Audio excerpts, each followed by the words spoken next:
Israel একদম ছিঁড়ে তছনছ হয়ে গেছে। কাপড় যে এরকম যদি খাবলা খাবলাতে ছিঁড়ে যায় না, ইসরায়েলের মানচিত্র এরকম খাবলা খাবলা ছিঁড়ে গেছে। সত্যি কি তাই? সব তো আমেরিকা ইসরায়েল জানে, তো সব যদি জানে তাহলে এতদিন ধ্বংস করে কেন?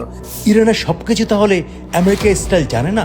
এই থটটাকে চ্যালেঞ্জ করার জন্যই ইরানের উত্থান। কি বলতে চাইছেন এই রাজনৈতিক বিশ্লেষক? ইরান কেন টিকে থাকবে, তার কি সক্ষমতা আছে? ইরানের সাথে ইসরায়েল এবং আমেরিকার যে দ্বন্দ্ব সংঘাত, এই দ্বন্দ্ব সংঘাতের সমাধান একমাত্র সামরিক উপায়ে হবে, কূটনৈতিক বা রাজনৈতিক উপায়ে এই সমস্যার সমাধান হবে না। অর্থাৎ চূড়ান্তভাবে ইরান ভার্সাস ইসরায়েল প্লাস আমেরিকার একটা সংঘাত অনিবার্য। সেই সংঘাতই হচ্ছে। এবং একটা জিনিস খেয়াল করতে হবে যে ইসরায়েল 1973 সালে বা 67 সালের যুদ্ধে পুরো আরব বিশ্বকে 2-1 দিনের ভিতরে একদম কাত করে দিত। সেখানে আরব বিশ্ব তো বাদ, একা ইরান, ইসরায়েল এবং আমেরিকা, যেটা বাংলা পৃথিবীতে এখনো 1 নম্বর পরাশক্তি বলে গণ্য, তাদের দুইজনের সাথে সমানে যুদ্ধ করে যাচ্ছে। আপনারা খেয়াল করেছেন? এবং শুধু তাই না, এই যুদ্ধটা এই দুই দেশের বিরুদ্ধে করছে তা না, এই যুদ্ধটা অলরেডি কম বেশি 14টা দেশে ছড়িয়ে পড়েছে।